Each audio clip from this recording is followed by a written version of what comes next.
Person फंस जाता है टैक्स चोरी में, चाहे वो इनकम टैक्स चोरी में फंस रहा है या जीएसटी की टैक्स चोरी में फंस रहा है, तो फंसने के बाद अगर वो किसी सीए के पास जाते हैं या किसी फाइनेंशियल एडवाइजर के पास जाते हैं, तो आप एज ए सीए उनको क्या सलाह देंगे कि अब आप फंस गए हो तो आप क्या क्या स्टेप फॉलो करो?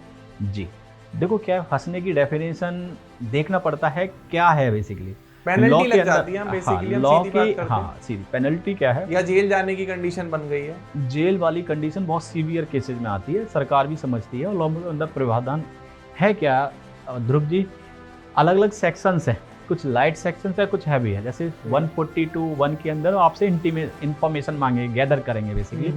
आपका 144 हो गया बेस्ट जजमेंट असेसमेंट, 143 हो गया 3 स्क्रूटनी हो गई, नॉर्मल स्क्रूटनी, जिसमें आपसे पूछा जाता है कि आपने जो फाइल किया वो ट्रू है भी या नहीं है वो बेसिकली, है ना।